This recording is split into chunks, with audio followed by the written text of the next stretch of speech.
बिस्मिल्लाहिर्रहमानिर्रहीम। मैं जी अब्दुल खतीब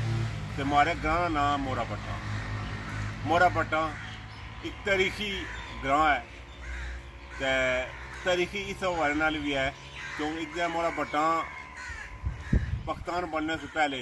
इतने हिंदू तो सिख आबाद सन ते उन्हें भी सिखां की कौम सी भट्ट जिसकी जिस पूजा भट्ट आनी उस मोरा भट्टा बना गया। तारीखी इस हवाले नाल तक पुरानी बोर है इसकी उर्दू च बरकत दस आने तो अपनी जबान च इसकी बोर आने तो यह नाल इधर तलाब भी है। तो साढ़ा जरा सारा बचपन है ना इस तलाब ने इस बोरी नाल उतरिया। तो अज ईद का दिन है तो इतफाक नाल असां ये निक्के भतीजे न तो ये इस नस्ल की तो गालबन इस हवाले नाल नहीं पता कि बोरी निया कितनी अफदीयत है कितनी अहमियत है। ये तो असन जे बंदियां की अस 50 साल जिंदगी गुजारने पे हैं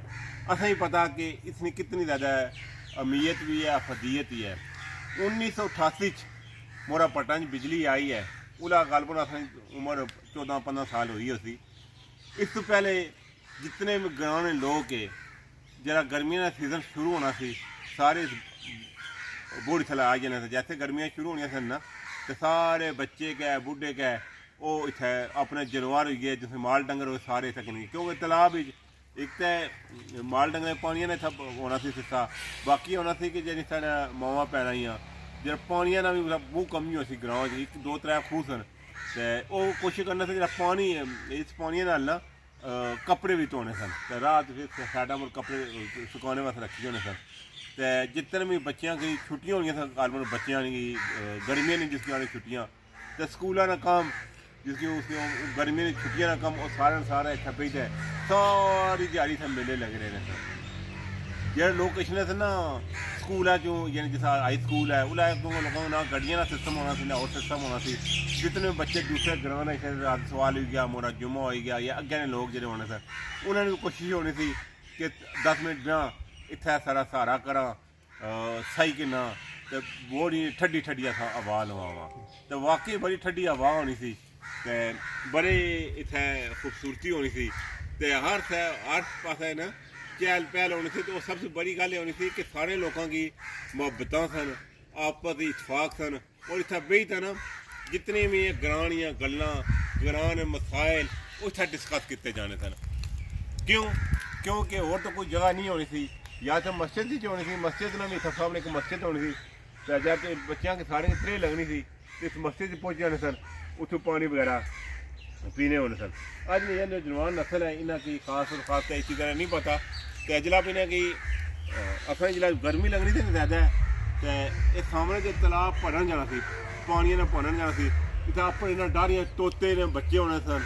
ठीक है जी कुगियां ने बच्चे होने सन जितने बच्चे शरारती होने सन फिर कोशिश करने से बच्चों की अस पकड़िए। अजकल अप्रैल महीने जो तकरीबन ब्रीडिंग शुरू हो जानी थी बच्चे वगैरह देना शुरू हो जाते सन। जे कोई बच्चे ऐसे होने किताबों लिखी लिखी तंग पी जाने सन कि थकी जाने चलो जो उन्हें इट्टी टल्ला खेल गया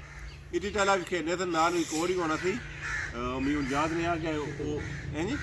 पीटू गर्म हुई तो और भी होना सी डंडा क्यों मान गई उस फिर नस्सी जाने से पर सट्टी थे ना डारियां चलने सो डारियां इस दौड़ने सन जिस डारी दौड़नी होनी है पता नहीं लगना सी कि दरख्ता दौड़ने की पोजिशन होनी जैसे कोई बंदा पकड़ने ना होना सी इन्हें जरा तो छाला थला आई गया इतना 2 बोर होनी सन हूँ एक बोर है ना इतना 2 बोर होनी सन एक बोर टुटी गई है हूँ तो कोई इतना अज नहीं हालात ऐसे है कि गर्मियों का सीजन है उसमें बावजूद पानी इतना को नहीं बिल्कुल ये तालाब जो है ना ये तालाब हमेशा भरे होने सन पानिया हमेशा भरे होने सन उन्हें इतना क्योंकि पानिया ने निकासी आ गई यानी पानी आमद का सोर्स ही को नहीं रहा ना और ये तालाब खुश्क हुई गए लोगों इन तालाबों ने सब देखभाल करना भी छोड़ दिता जिस वजह ने बड़ा नुकसान ये भी होया कि जेरे जमीर पानियां जी वो भी कमी हो गई है। लोग हर कार मोटर लगी है फूक उनते हैं जिसमें लोगों की इस तालाब की जरूरत नहीं रही। आज 30-40 साल पहले इस तालाब की बड़ी अहमियत होनी सी अवदियत होनी सी और असा तो पहले असा का मतलब है ना कि असा जो पाकिस्तान बनने से पहले जब इतना हिंदू और सिख कौम आबाद थी उन्होंने वास्ते ये जी जगह होनी सी ये बड़ी मोतबर जगह होनी सी और दरख्त पेड़ उन्होंने वास्ते मोतबर होने सन तो वो इतना आके अपनी इबादत करने सन। सुबह जैसा पानी होना चाहिए तो कोई लगे पत्थर लगे इस हिस्सा ਇੱਥੇ ਆ ਕੇ ਆਪਣੀ ਇਬਾदत से हिस्सा करने सन उसके बाद अपने वक्त नाल हर चीज़ बदली जानी है लेकिन तारीख नहीं बदली जा सकनी अज ये नौजवान नस्ल है सारे नाल निक्के भतीजे बैठे हुए हैं सब इन्हों की चीज़ों की अहमियत नहीं है तो अज नहीं वीडियो बनाने ना या इतना बैठने ना मौका मिला तो मैं चलो अपने बच्चों की या ग्रां जो सुनने वाले उन्होंने कम से कम इस बूढ़ी की अहमियत अवदियत ने बारे दसी होना ये हाँ एक और चीज़ भी होनी है तो इसमें जो पत्ते ना इन्होंने पत्तियों नाल भी ना बच्चे वो ये पक्खा जो बनाने और दौड़ने होने सन हिस्सा ठीक है इसमें बाद इतना शहद नहीं मक्खियां बड़े छत्ते होने सन कि गर्मियां जनाब तकरीबन हर साल 1214 जनाब छत्ते लाइए सन शहद नहीं मोटे शहद नहीं होंगे सन फिर कई बच्चे जो शरारती होने सन वो शहद नहीं मक्खियां के पत्थर मारने होने सन फिर बच्चे नसने होने सन यानी एक पूरा एक बड़ा मज़र है एक मौसम होना सी और ज़िंदगी होनी सी अज इस मोबाइल की वजह नाल असलियां जिंदगियां जनाब इतने मोहित होई चली गई ना अज असानी वो प्यार मुहब्बत वो खत्म हो चुकी हैं तो असें अज अपनी तारीख याद करने वास्ते इतने बैठे हैं तो तकने वाले कि जनाब